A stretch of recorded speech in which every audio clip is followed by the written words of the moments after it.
आनंदित रहना और आनंद फैलाना यही जीवन प्रेम की धुन है। प्रश्नकर्ता कहता है, कुछ माह पूर्व मैं यूरोप से यहाँ आया ताकि मेरे गुरु से मिल सकूं, जो कि कलकत्ता के पास रहते हैं। यह उन अनेक यात्राओं में से एक यात्रा है जिन्हें समय समय पर उनसे मिलने के लिए मैं किया करता हूँ। अब मैं अपने घर लौटने वाला हूँ। मेरे एक मित्र ने मुझे आपके दर्शन हेतु आमंत्रित किया और मुझे खुशी है कि मैं यहाँ आया। महाराज जी कहते हैं, तुमने अपने गुरु से क्या सीखा? तुमने किस साधनाओं का अभ्यास किया? प्रश्नकर्ता कहता है, मेरे गुरु 80 वर्ष की आयु के एक पूज्य व्यक्ति हैं। उनकी विचारधारा वेदांत दर्शन के अनुसार है और वे जिन साधनाओं के अभ्यास की शिक्षा देते हैं उनका संबंध मन की अचेतन शक्तियों को जागृत करने और गुप्त बाधाओं और अवरोधों को चेतन स्तर पर लाने की प्रक्रिया से अधिक है। मेरी व्यक्तिगत साधना मेरे शैशव और बचपन की विशिष्ट समस्याओं से संबंधित थी। किसी बालक के सामान्य विकास के लिए सुरक्षित होने और प्रेम पाने की जो भावनाएं अत्यंत महत्व रखती हैं, उनसे मेरी माँ ने मुझे वंचित ही रखा था। वह दुश्चिंताओं और मनोव्याधियों से ग्रस्त एक ऐसी स्त्री थी जो स्वयं के बारे में सदैव अनिश्चयपूर्ण रहती थी। वह माँ की भूमिका निभाने की योग्य स्त्री न थी। वह समझती थी कि मैं उसके लिए उसकी क्षमता से बाहर का अनावश्यक उत्तरदायित्व और बोझ हूँ। मेरा जन्म हो ऐसा वह बिल्कुल नहीं चाहती थी। वह मुझे विकसित और बढ़ते हुए देखना नहीं चाहती थी और चाहती थी कि मैं वापस उसके गर्भ में लौट जाऊं, अजन्मा अविद्यमान हो जाऊं।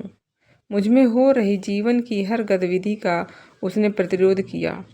उसके अभ्यास जनित अस्तित्व के संकीर्ण घेरे से मेरे बाहर आने के हर प्रयास से उसने दृढ़ता से संघर्ष किया। एक बच्चे की तरह मैं संवेदनशील था और वात्सल्य पाने का पात्र था। हर बात से अधिक मेरी उत्कंठा प्रेम पाने के लिए थी और सरल सामान्य सा माँ का शिशु के प्रति मातृत्व प्रेम जो स्नेह होता है, उसे मेरे लिए निषिद्ध कर दिया गया था।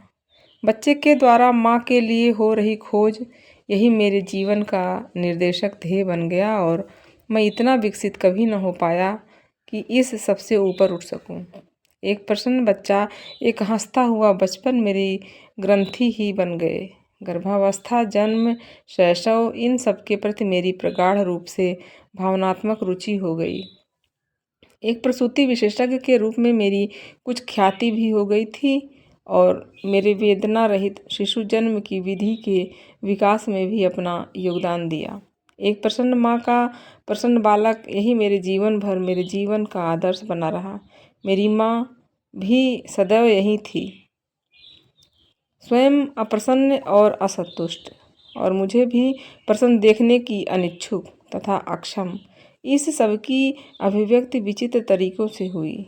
जब भी मैं अस्वस्थ होता था उसे बड़ा अच्छा लगता और जब भी मैं अच्छी स्थिति में होता था वह पुनः अवसादग्रस्त हो जाती, अपने आप को कोसती और मुझे भी मेरे जीवित रहने के लिए और मेरे जीवित रहने के प्रति मुझमें वह ऐसी अपराध भाव जागाती जिससे लगता कि मानो उसने जन्म लेने के मेरे अपराध को कभी क्षमा ना किया हो। क्योंकि तुम मुझे घृणा करते हो इसलिए जी रहे हो, यही तुम्हें मुझसे प्रेम है और तो मर जाओ। यह उसका निरंतर आघोषित संदेश था और इसलिए मैंने ऐसा जीवन बिताया जिसमें प्रेम के स्थान पर मुझे मृत्यु की भेंट दी जाती थी। माँ रूपी कारागृह में एक चिर शिशु की तरह मैं जिस प्रकार बंद था, उसने मुझे कभी किसी स्त्री से स्वस्थ और सार्थक संबंध बना सकने का अवसर न दिया। मेरी माँ की क्षमा रहित प्रतिमा उसके मेरे बीच आ खड़ी होती। मैंने अपने काम में सांत्वना खोजी और बहुत कुछ सांत्वनता मुझे उससे मिली, परंतु अपने शैशव के अखड्ड से बाहर मैं फिर कभी न निकल पाया। अंततः मैं आध्यात्मिक खोज की ओर मुड़ा और पिछले अनेक वर्षों से मैं इस दिशा में दृढ़तापूर्वक चल रहा हूँ। एक दृष्टि से या वही पुरानी मात्र प्रेम की खोज ही है जिसे चाहे तो ईश्वर कहें, आत्मा कहें या फिर सर्वोच्च वास्तविकता कहें। मूलतः तो मैं प्रेम करना और पाना चाहता हूँ। दुर्भाग्य की बात तो यह है कि तथाकथित धार्मिक लोग जीवन के विरुद्ध और केवल मन के ही पक्ष में होते हैं। जीवन की आवश्यकताओं और प्रबल कामनाओं से उनका सामान्य सामना होता तो वे विश्लेषण, सूक्ष्मीकरण और सिद्धांतीकरण करने लगते हैं और फिर विभाजन को जीवन से भी अधिक महत्व देने लगते हैं। वे किसी सिद्धांत या धारणा पर एकाग्रता करने और उसे मूर्तिमान रूप देने का आग्रह करने लगते हैं। प्रेम प्रेरित स्वतः स्फूर्त एकात्मकता के स्थान पर वे किसी सूत्र पर संकल्प और श्रमपूर्वक एकाग्रता करने की सलाह देते हैं। फिर यह वस्तु ईश्वर होती है या आत्मा, मैं होती है या अन्य, इस बात से कुछ अंतर नहीं आता। किसी वस्तु के बारे में विचार करो या नहीं कि किसी से प्रेम करो। किसी सिद्धांत या प्रणाली की मुझे कोई आवश्यकता नहीं। कितने ही आकर्षक और विश्वसनीय सिद्धांत उपलब्ध हैं। मेरी आवश्यकता यह है कि कोई मेरे हृदय को झकझोर दे, मुझे पुनर्जीवित कर दे, ना कि विचार करने हेतु एक नया रास्ता मुझे बताए। विचार करने के लिए कोई नए रास्ते होते ही नहीं, परंतु भावनाएं सदैव ताज़ा और नई हो सकती हैं। जब मुझे किसी से प्रेम होता है तो उसका ध्यान मेरे हृदय में इतनी सहज स्फूर्ति और तीव्रता से स्वयं उठता है, इतनी उत्साह, ऊष्मा और उमंग उसमें होती है कि मन उन पर नियंत्रण नहीं रख पाता। शब्द भावनाओं की अभिव्यक्ति के लिए एक श्रेष्ठ माध्यम होती है। बिना भावनाओं के कोरे शब्द उन वस्त्रों से ही होते हैं जिनके भीतर कोई देह न हो। ठंडे और निष्प्राण मेरी माँ ने मेरे सारी भावनाएं सुखा दी। मेरी भावनाओं के स्रोत ही सूख गए। एक बच्चे को भावनाओं की समृद्धि की जिस प्रचुर मात्रा में आवश्यकता हुआ करती है, क्या उतनी मात्रा और अधिक के मुझे यहाँ मिल पाएगा? महाराज जी कहते हैं, तुम्हारा बचपन अब कहाँ है और तुम्हारा क्या भविष्य है? प्रश्नकर्ता, मेरा जन्म हुआ, मैं बड़ा हुआ, मैं मर जाऊंगा। महाराज जी, निश्चित ही तुम्हारा संकेत शरीर की ओर है और मन की ओर भी। मैं तुम्हारे शरीर क्रियाशास्त्र और मनोविज्ञान की बात नहीं कर रहा हूँ। वे प्रकृति का एक अंश हैं और प्रकृति के नियमों से शासित हैं। मैं उस प्रेम की खोज के विषय में कह रहा हूँ जिसे कि तुम कर रहे हो। क्या इसका कहीं प्रारंभ था और क्या इसकी कभी अंत होगा? प्रश्नकर्ता, मैं सचमुच कुछ नहीं कह सकता। यह बस है भर मेरे जीवन के प्रथम क्षण से लेकर अंतिम क्षण तक। प्रेम की यह उत्कंठा कितनी स्थिर और कितनी महत्तापूर्ण है। महाराज जी कहते हैं, प्रेम के लिए जारी तुम्हारी इस खोज में तुम यथार्थता किस वस्तु की खोज कर रहे हो? प्रश्नकर्ता कहता है, यदि सरल शब्दों में कहें तो बस प्रेम करने और उसे पाने की ही। महाराज जी, क्या तुम किसी स्त्री के संबंध में यह कह रहे हो? प्रश्नकर्ता, यह आवश्यक नहीं है। यदि अनुभूति प्रखर और स्पष्ट है तो फिर वह कोई मित्र है, शिक्षक है या पथ प्रदर्शक है, जिससे विशेष अंतर नहीं आता। हाँ, परंतु सामान्य उत्तर तो यही होगा, कोई स्त्री। पर यही एकमात्र उत्तर हो ऐसा आवश्यक नहीं। महाराज जी, प्रेम करने और प्रेम पाने में प्रथम महत्व तुम किसे दोगे? प्रश्नकर्ता, वैसे तो मैं ये दोनों ही बातें चाहूँगा, पर मैं यह समझ सकता हूँ कि प्रेम करना अधिक महान, श्रेष्ठतर और गहरी बात है। प्रेम पाने की भी अपनी एक मिठास अवश्य होती है, पर इससे मनुष्य का विशेष विकास नहीं हो पाता।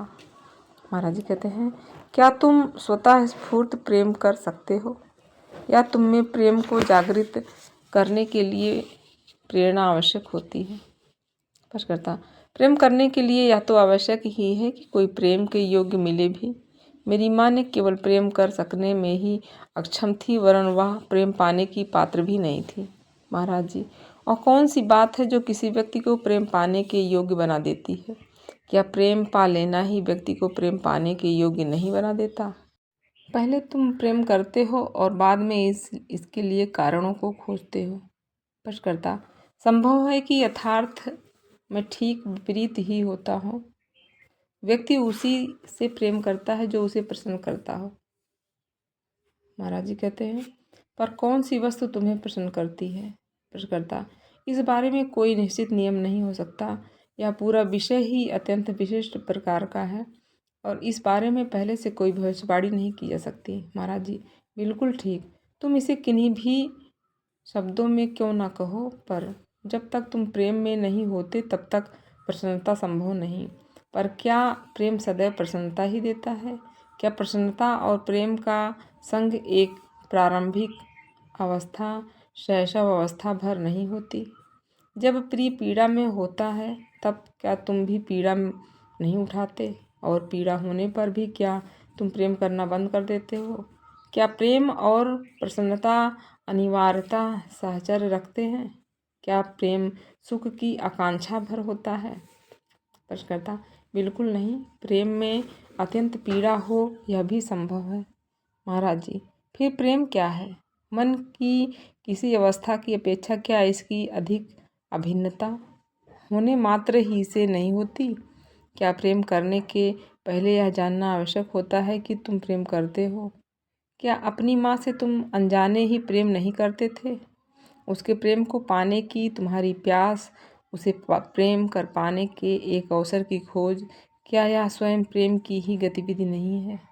जैसे अपने होने का बोध तुम्हारे स्वभाव में अनिवार्यता होता है, क्या प्रेम भी तुम्हारे स्वभाव का वैसा ही एक अंश नहीं है? तुमने माँ का प्रेम इसलिए खोजा क्योंकि तुम उसे प्रेम करते थे। प्रश्नकर्ता, पर वह मुझे अपने से प्रेम न करने देती, वह तुम्हें इससे रोक नहीं सकती थी। प्रश्नकर्ता, फिर मैं सारे जीवन असंतुष्ट ही क्यों रहा? महाराज जी, इसलिए कि तुम अपनी सत्ता की जड़ों की पूर्ण गहराई तक नहीं उतरे। यह तो तुम्हारी स्वयं से पूर्ण अनभिज्ञता ही थी जिसने तुम्हारे प्रेम और आनंद को आच्छादित कर लिया और तुम्हें उसकी खोज में लगा दिया जिसे तुमने कभी खोया ही न था। प्रेम संकल्प है, अपने आनंद को सब में बांटने का संकल्प। आनंदित रहना और आनंद फैलाना, यही प्रेम की धुन है।